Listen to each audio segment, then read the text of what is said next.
Hello, and welcome to the first episode of The Great Debate, a 10-part webinar series where two guests debate whether a cybersecurity topic should be the top priority right now. But before I get to today's debate, a few operational items. First, today's session is being recorded, and we'll send a link to the recording after the webinar wraps up. Next, there are several opportunities for today's guests to cover audience questions. You can add your question using either the chat or the question panel within GoToWebinar. You'll also notice a poll appear on your screens right now, asking you whether you're in favor or opposed to this statement. Zero trust is the #1 cybersecurity priority right now. We'll tally the results and we'll ask again at the end to see if either of our guests change your thinking about the topic. Finally, we'll be making a $500 donation to each of today's speakers to a charity of their choice. And if someone you know is interested in participating in a future episode, please let us know by visiting the link that I just sent in the chat. And with that, I'm going to share the poll results and hand it over to our moderator, Axonius CMO Nathan Burke, to get started. Oh, wow, look at that. 59 to 41. This is a close one. And so as Anna said, we're going to revisit that in the end to see if anyone has swayed your opinion. So yeah, this is going to be a fun one. I'm really excited. So thanks, Anna. Today's topic, as she mentioned, is should zero trust be the #1 priority right now? And I'm going to introduce our two speakers. So our first guest, who is taking the pro side, is Dan Watson, and he's Global Senior Managing Consultant for Infrastructure and Endpoint Security at IBM. Dan is and I'm doing my best Bruce Buffer impression. You'll have to see the file that we'll share. But Dan is a well-versed executive with the ability to lead, develop, and deliver dynamic and challenging environments, a change agent with vision. Prior to his time at IBM, Dan served in senior security roles at Dell, Microsoft, and NCR. In his spare time, he is the president of the largest beekeeping association in South Carolina and is a certified pack leader and scoutmaster with the Boy Scouts of America. So Dan, thank you for being here, and please tell us about the charity you're supporting. Yeah, thanks. I appreciate that. So we're looking to support. Oh, gee, I just had a senior moment. Point being, though, the diversity in cybersecurity is really super important, and so we're going to be directing our funds to an organization that's near and dear to that particular endeavor. Don't have so we've actually worked with them in the past. It's the ICMCP. I'm going to try to get it right. The International Consortium of Minority Cybersecurity Professionals. Thank you.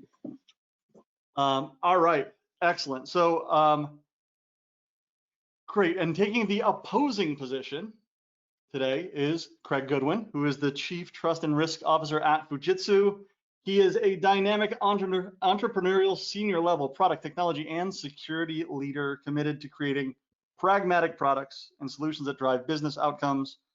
And Craig is an executive level thought leader in security product, cybersecurity, and technology with a unique blend of security, product management, and business leadership expertise, spanning many sectors and business areas. Craig, can you tell us about your charity?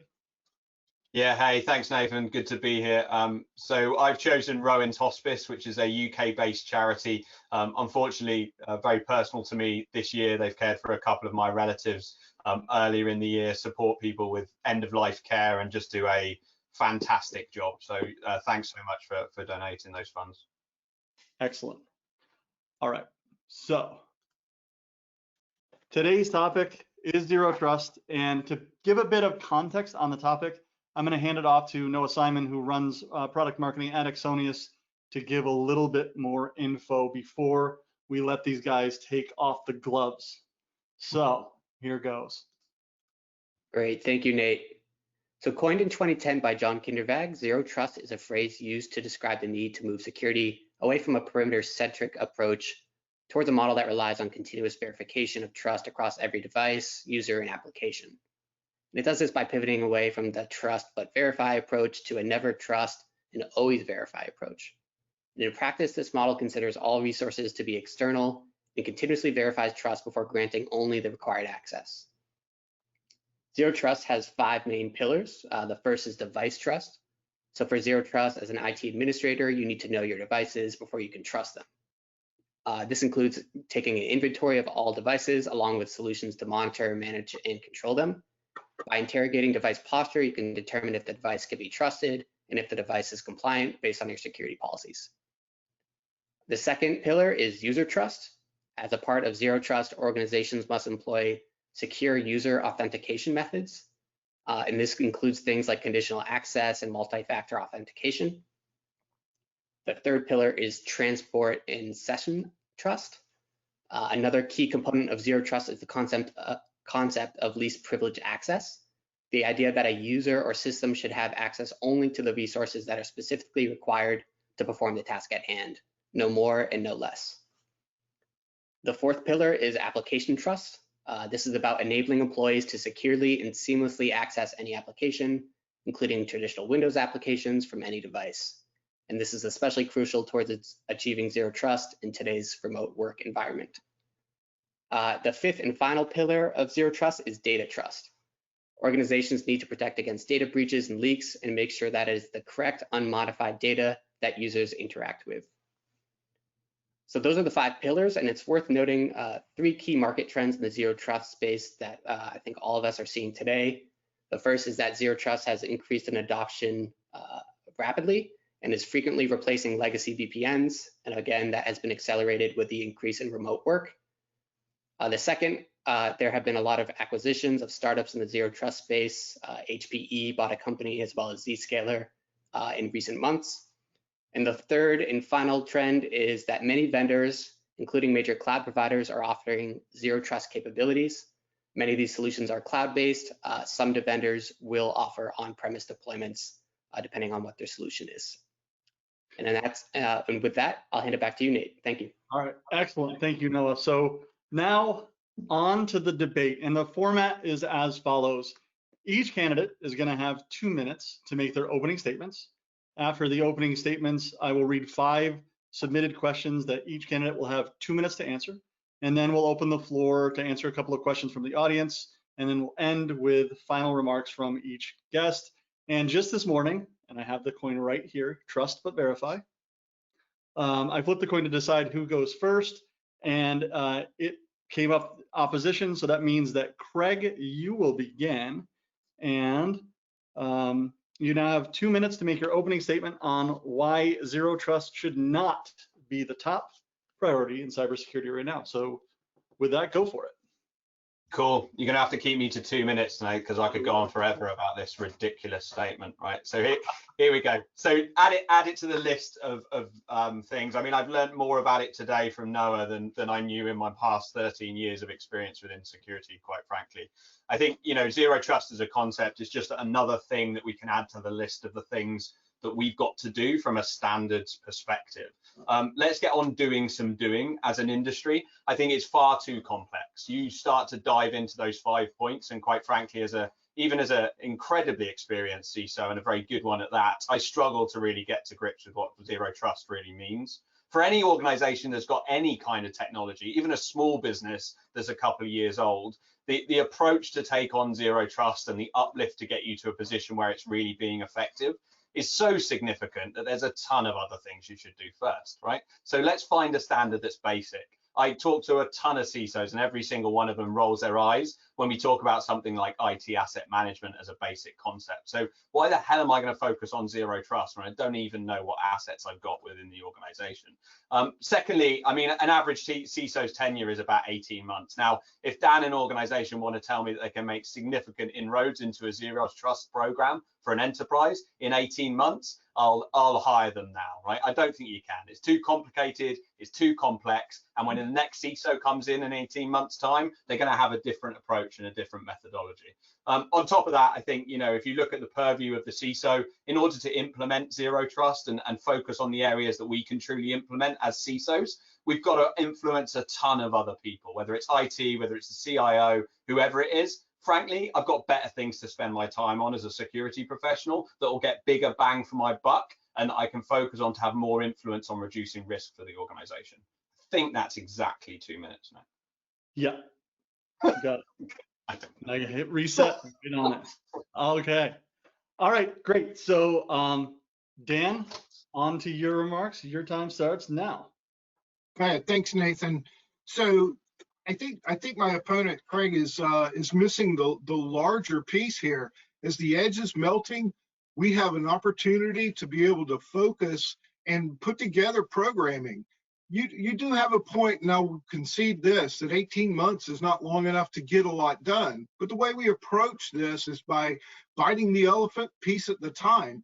We want to have the right user with the right conditions, the right access, and the right data. And if we can get those things together, we can move organizations from what is really a very disjointed type of approach in their security, which has been comprised of traditional portcullises, moats, and alligators in the past, on towards something that's a lot more matured. NIST recently has put out guidance on zero trust in the 800-207 document. And so we know that there is a movement. In fact, it's been going on quite a while. 10 years ago, more than that, when I was at Microsoft, we were seeing the earliest green shoots of zero trust. What we're doing now is really pulling this together as a program and being able to say, just because you're inside my network doesn't mean I trust you.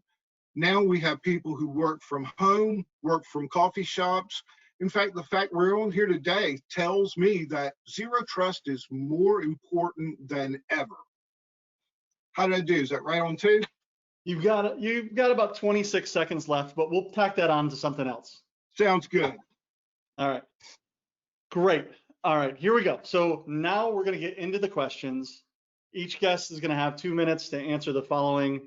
All right, so question one is, so some people would say that zero trust is an empty marketing term. I know one person that would say that. I think he already did. Used by vendors with no real meaning. And so is zero trust an empty promise today, or is it real? And Dan, it's yours first, and I'm going to start your time now.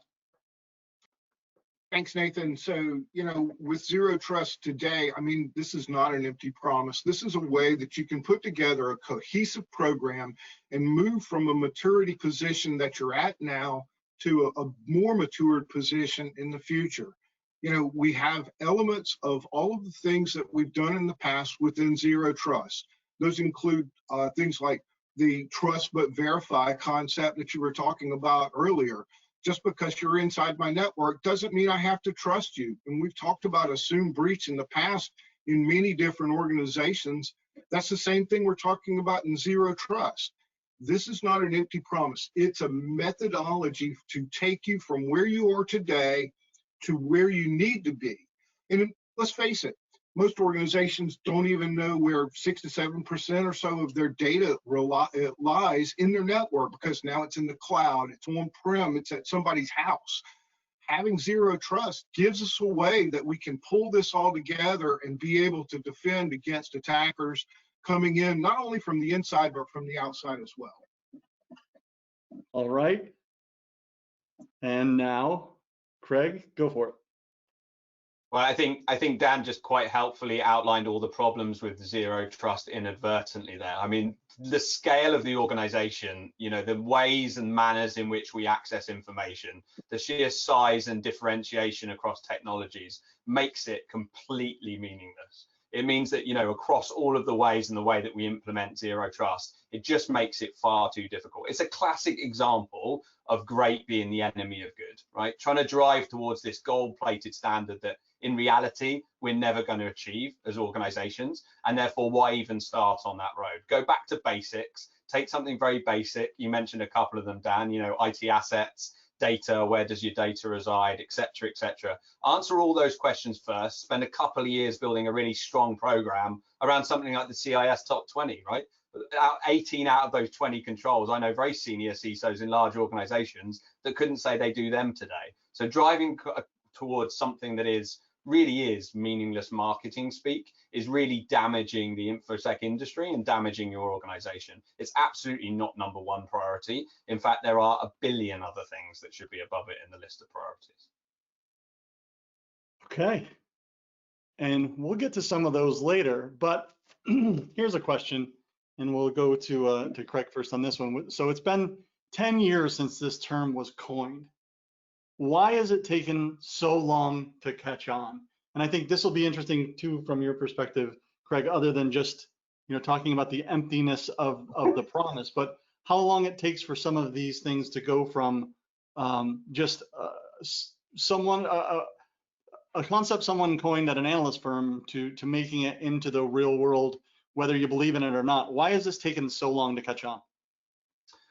Yeah, well, I think there's a couple of things. I think anything like that goes through a refination process, right? Refining those kind of concepts, understanding what it truly means. I mean, we do it as CISOs all the time. We come up with, concepts, ways we want to work. I mean, it takes me a decent CISO 2 or 3 years to build an operating model that's a strategic level operating model within a large organization, to then go ahead and implement it, which is why it's very difficult for CISOs nowadays with 18 to 24-month tenures to really go and have significant impact on an organization, because it takes a long time for these ideas to really flesh out and work out how they're implemented and how they work. I think the problem with zero trust, coming back to that concept, is it's just too difficult and too narrow, right? It's taken a long time to work out what people meant by it. It means something different for every single organization. And actually, if you go in and implement it, you need to start on a very small portion of the organization, be it one application, particularly if it's a big application. And that can be a multi-year product to implement zero trust properly on just an application.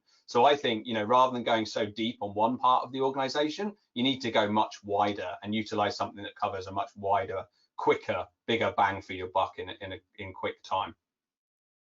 Okay. And Dan, your thoughts? Craig is the gentleman that I knew he was. As much as I help him, he's helping me. I'm here to tell you right now, you have to have this strategy, and it's taken 10 years because it takes time to develop anything that's good.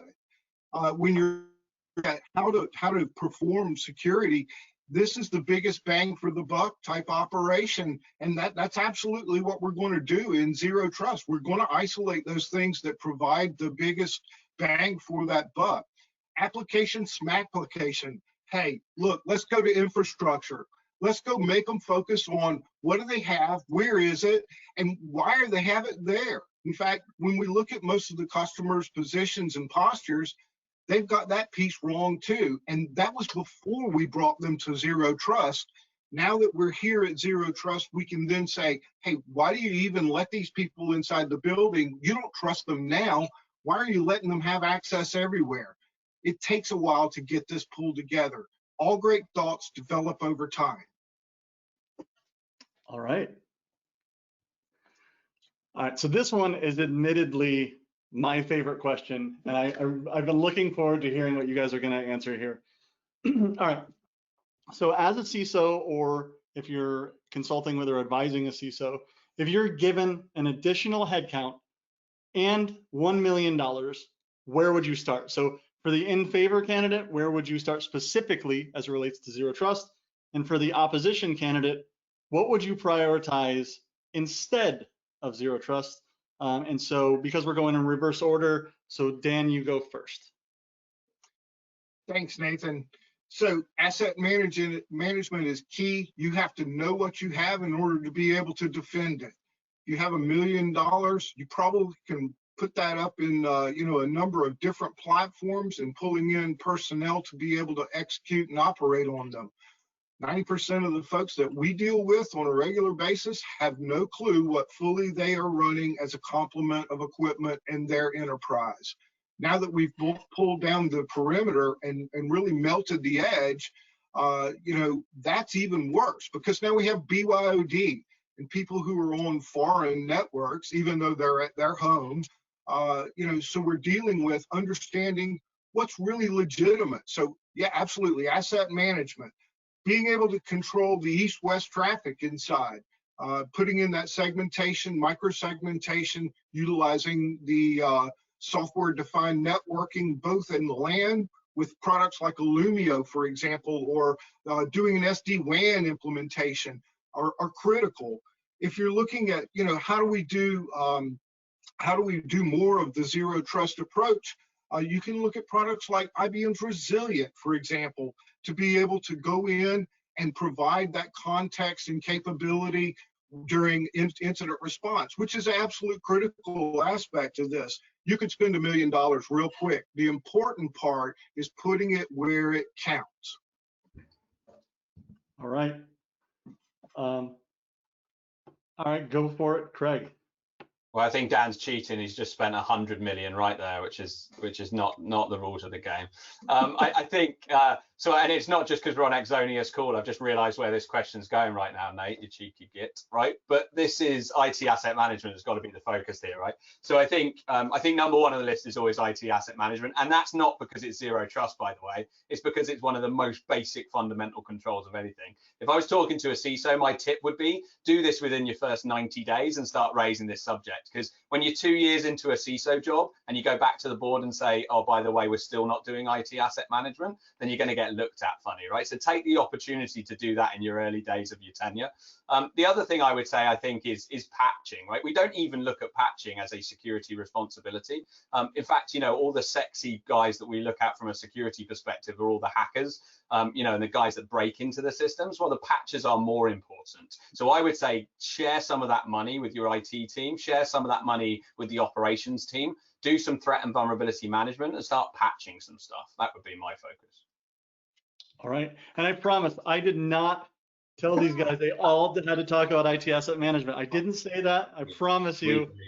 We believe you, Dan. We believe you. But they figured it out. All right, great. All right, so the next one, we were talking about things like asset management and the things that are required for zero trust. And I guess the crux of this question here is let's put whether zero trust is a good thing, a bad thing, whatever aside. What are just the foundational challenges? And you talked about this in a couple of different ways, in a few different angles, that if we ever even want to get to zero trust, what are those foundational things that you've got to solve first and get started? So Craig, let me start with you there. Yeah, well, I think we've touched on a few. Asset is clearly important. Defining what an asset is. We talk through the zero trust and we talk about everything from devices to users, to applications, the whole shebang. And we need to really focus on what those assets are, where they are, and what they're doing and how they're interacting, which comes down ultimately to visibility, right? Knowing what you've got, where you've got it, and how it's interacting with your environment. So that's got to be the first step to any of these programs. And I think regardless of whether it's zero trust or anything else, that's a fantastic first step, and one that a lot of CISOs, a lot of security organizations miss, right? They dive into the nuts and bolts of monitoring SIM and doing the operational response and reactive stuff without the opportunity to step back and really look at what they're doing, focus on the organization, understand what it is they're trying to protect. And then at the heart of all of that, and we still forget it, which breaks my heart, is data, is protecting that customer data. It's the crown jewels of most organizations. How we interact with that data, where it goes in the systems and from a user perspective is just an absolute critical first step in any security program to really understand where your risk is and then how you start protecting it. Okay. And Dan, what about you? What are the fundamentals, the blocking and tackling here just to get started? Well, I think, my opponent, Mr. Goodwin, is making it really super easy for me over here. He's singing from the same choir book that I'm going to sing from. You have to know what you have, you have to know where it is, and you have to know how you're defending it. What is the risk that's against it? We don't see a lot of this out in the real world today.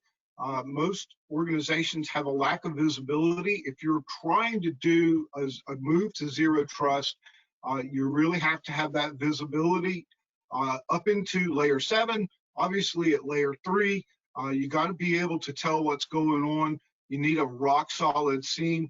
You got to be able to tell, where your flows are, what types of events are occurring. More importantly, though, you have to have people who know what they're looking at. What are they talking about? When you have organizations that are poorly staffed and thinly staffed, you're going to have difficulty there.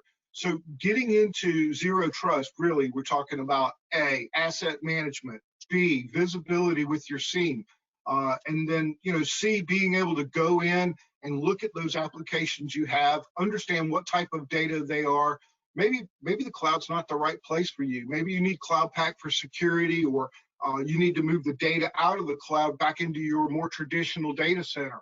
You have to be able to determine what those crown jewels are so that you can defend them. Back to you, Nathan. Love it. All right, so the final submitted question before we have some of the audience ones. This is one that I think is a little bit different from the rest, which is, I think the idea of this session is, should Zero Trust be the #1 priority right now? And there's probably a little bit more nuance than just yes or no. It's a lot of fun to just say yes or no. But I was talking to someone earlier where I was saying, if you were a company that just got started and you're all cloud and you're small but growing, your priority is probably going to be different from a 200-year-old manufacturing company or a nuclear power plant. So whether Zero Trust should be your priority or not, it also differs by the kind of organization you are. So the question here is, I guess, what types of organizations should prioritize Zero Trust right now? What should focus on other things? And is there a difference based on the age of your company, the type of business you do, and that sort of thing, so we can look at this a little bit more nuanced than just yes or no? So let me start with you, Dan. Yeah, so Zero Trust is really applicable to all organizations. It is a methodology, a discipline, a way that you can approach your security program to be able to, excuse me one second, to be able to affect real security change for your security posture.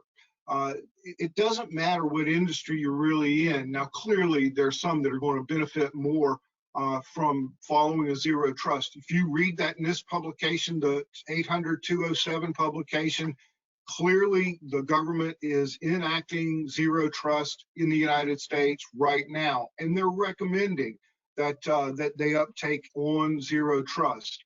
But organizations outside of the government can benefit. The thing about it is, it's about the maturity of the organization and what you can do. Again, putting the bang for the buck in the right place, and then identifying where the need really is. That determines what you lead out with, whether you're moving the pawn on the left, the pawn in the center, or the pawn on the right. All right, and Craig, go for it. So I guess this is where I come slightly into center and be less extreme with my views. I think if you look at Zero Trust, I think the opportunity, and I'd answer it slightly different, Nate. I think, forgetting which organizations, for example, because you could go down verticals and you could have that conversation, but actually, I think the opportunity here is to utilize a net new something, whatever that might be, right? So if you're a newer organization, you've got the opportunity to implement from scratch. And therefore, if there's a real opportunity to implement and utilize a gold-plated model like Zero Trust, well, hell yeah, let's do that. The other option is, with a bigger organization, a larger organization, perhaps look for candidate opportunities, whether it's a new business unit, if it's a new product or application that you're building, if it's something that's moved to the cloud for the first time, whatever it is, look for those net new opportunities where it can be effective. It's not going to cost you, and it's slightly flippant comments earlier in the debate, but it will cost you a lot of money within a large organization. But there are, perhaps you're building an application that's designated for a particularly sensitive customer or has a lot of sensitive data, whatever that candidate opportunity is, take the opportunity to use that to prove the model out. Take the opportunity to build it in a smaller scenario so that actually you can widen out from there when you go forward. That would be my advice. Great. All right, so with that, actually, let me go back one. So that concludes the 5 questions that we had submitted first. And now, before we let each guest give their final remarks and open it up to the audience questions, we're going to poll the audience, right there it is, one last time to see if any opinions have changed. Come on then, let's see. Oh. All right, so what were we before, Anna? Was it 50? The first one, we were in favor 59% and in opposition 41%. All right, opinions have changed. It must be the accent. It must be the accent. Yeah, I think we have to take off 2 or 3 points just because of that. it was too strong in your favor. All right, awesome. Okay, cool. So let's hand it over now for final remarks, and then we've got, actually we flew by this, so we've got some time at the end for a few more audience questions that we planned. So final remarks first from Dan.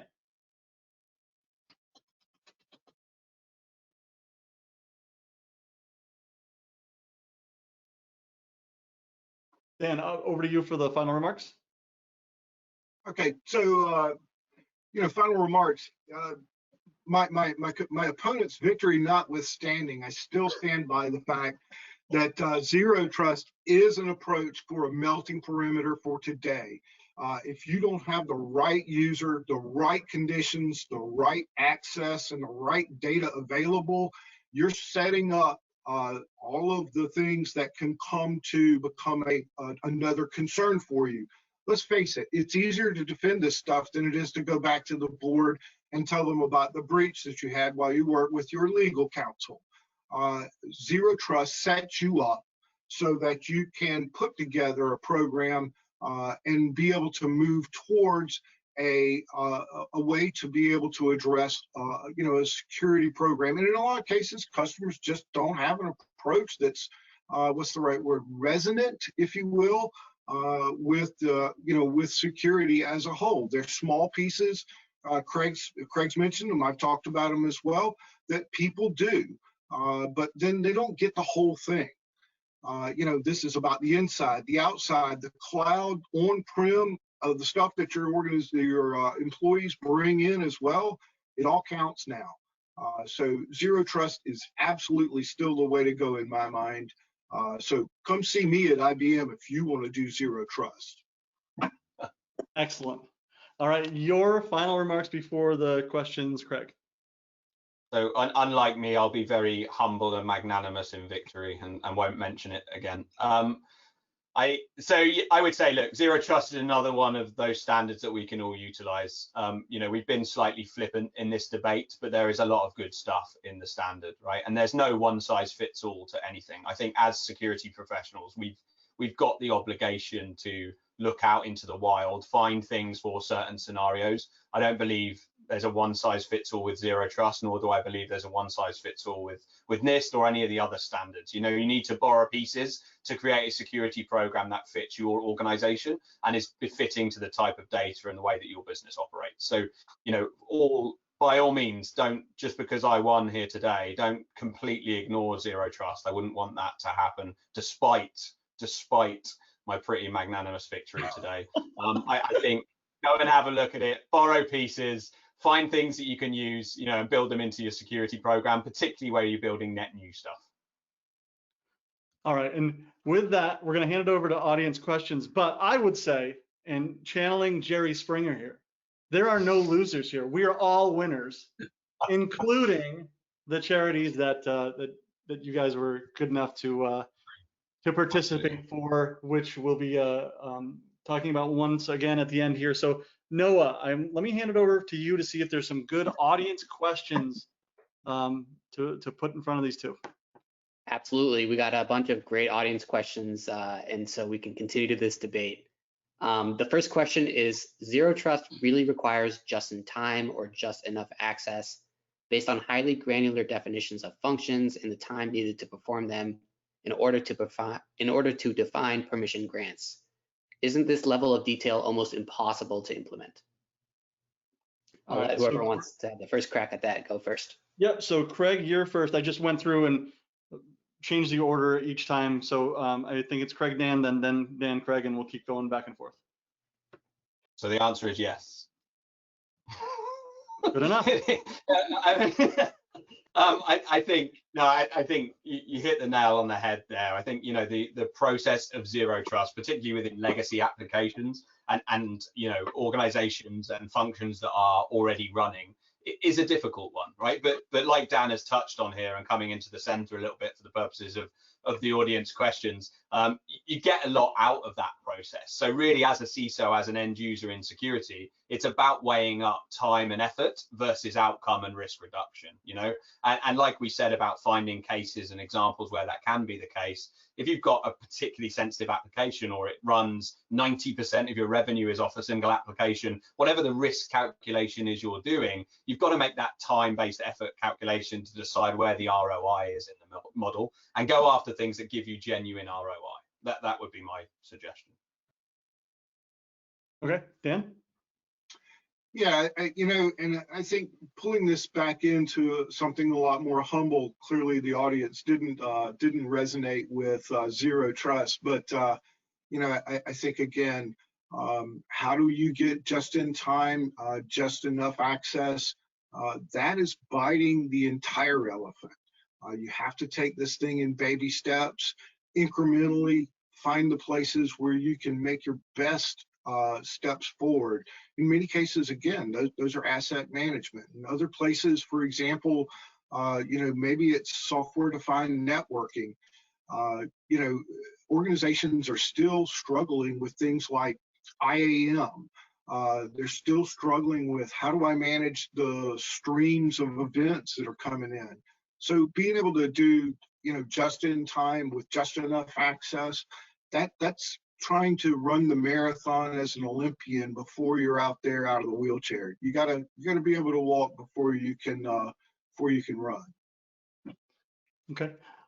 So Craig, it looks like you're about to go interstellar there. It looks like you got a meteor about to come into your house. I'll go dark. I've got a window right above my head, and it's like. So Dan, interesting what you said there, and I'll hand it off to Noah for another question in a second. But once you said something about being like an Olympic athlete, and I guess my question is that, which is saying I'm moving to zero trust the same thing as saying I'm gonna become an Olympic athlete? And yeah, maybe you would have to quit everything and just train all day long. But even if you tried it, you'd be in better shape than you are today. Is that like an apt analogy there, or am I totally off? I think you're really in the right quadrant there. Security is not a destination. Security is a journey. So you're going to make a number of different plays along the way. You've seen this happen between Craig and I today. I'll say something, he'll say something back, blah, blah, blah, blah, blah. The same strategies occur when we look at security, and we have to define what the thing is that we're trying to secure. Is it data? Is it a machine? Is it a pile of bricks? You're going to take different approaches for that, and getting that, if you will, strength together in your security program, improving your posture over time, is really about what security is for most organizations. It's not about going to a destination. We're not going to go to the quantum edge, which is where Craig is living over there with that corona that's coming in on the side. So yeah, I think this is incremental. I think this is part of a process. By corona, you mean sun. I just want to make sure everybody knows that. Sun. That's it. Sun. Yes. The sun. All right, Noah, what else we got? Or actually, Craig, I'm sorry, I didn't let you weigh in. Yeah, well, I think, Nate, we were talking about it before. You're using Peloton, right? But I don't think you ever, harbor secret ambitions to ride the Tour de France. So, I think the fact is you got to be clear about where you're going to get to as well. My wife is continually reminding me that no matter how much I ride my bike, I'm not going to be Chris Froome, right? So, you need to have a clear objective and understand where you're going to get to. I completely agree with Dan. Ups and downs, right? It changes every single day. A plan never survives first contact, and you continue to evolve. But you've got to be clear about where you want to go, and you've got to be honest up front about basic things like budget. How much have I got to spend? And if I'm never going to achieve anything with the amount of money I've got within the zero trust model, I've probably got to think about doing something else. Got it. Noah, any other questions that we want to bring up? Sure. Dan just tossed out the word corona. We'll have one question regarding that, and this will be the last one, but it's a great question. How does COVID-19 and its related impacts across industries affect prioritizing zero trust as a security approach? Okay, so that is Dan, right? Okay, so absolutely. Again, I said it throughout the debate. The edge has melted. The edge has been gone for a long time. What COVID-19 did was it drove home the mobility of the workforce, literally. People went and worked from their home. They went to Starbucks or to the local coffee shop to get their connectivity. You have to have that just in time with just enough access. Again, I'm going to say it again. There's 4 pillars here: the right user, the right conditions, the right access, and the right data. You don't want the sales guy to be able to get to your research and marketing. And there's an interior use case. Zero trust is more important than ever now that we have COVID-19. And I'll be frank with you, I think we're going to continue to see waves like this. We're going to continue to see organizations leverage the opportunity to reduce their investments in traditional brick and mortar locations now, because the interior of your network is everywhere. The only place where it's external is when you're purely on the internet, and that's just a transport medium now. You have to defend yourself everywhere. It doesn't matter where you are. Your location is not important. All right, Craig, anything to add there?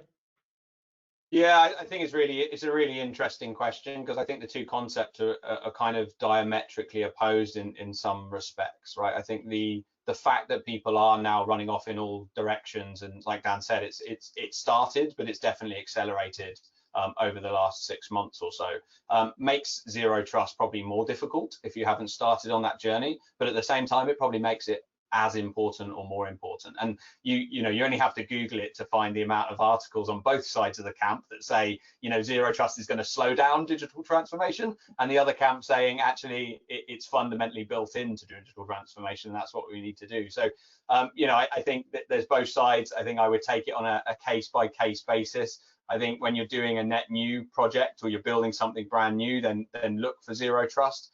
Just one last point, I think there's a great cartoon that I came across when I was digging around over the weekend for stuff like this, by Charlie CISO, which shows someone saying, the CISO saying I've implemented zero trust, and the guy behind him saying I don't believe you, and then the CISO saying exactly, right? So this concept of zero trust and not trusting anyone. I think my final point would just be, we've got to be careful with how we band that around. For so long we've been saying, we want to work with the organization, we want to do the right things, we want to build security in from the outset, help developers to be successful. I think the concept of zero trust in that digital transformation is a little bit of a scary statement to the development teams who want to go quickly. Zero trust internally gives a different message. So I would say just be careful about how you use it in those digital transformation circles. All right, great. So Anna, let me hand it back over to you to close this out. Absolutely. So that concludes our first debate. We'd like to thank both Dan and Craig for participating today. As I mentioned in the beginning, we'll be sending a link to the recording, and be sure to join us on September 1st, where Brian Romansky and Corey White will be debating whether patch and vulnerability management should be the top priority in cybersecurity. If you or someone you know is interested in participating in a future episode, please let us know by visiting the link that I sent in the chat. This series is sponsored by Axonius, the cybersecurity asset management company that gives customers a comprehensive asset inventory, uncovers security gaps, and automatically validates and enforces policies. To try Axonius for free for 30 days or to get a demo, go to axonius.com. Finally, we're excited to be making a donation to the ICMCP on behalf of Dan Watson, and a donation to Rowan's Hospice on behalf of Craig Goodwin. Thank you all for joining, and we look forward to seeing you soon.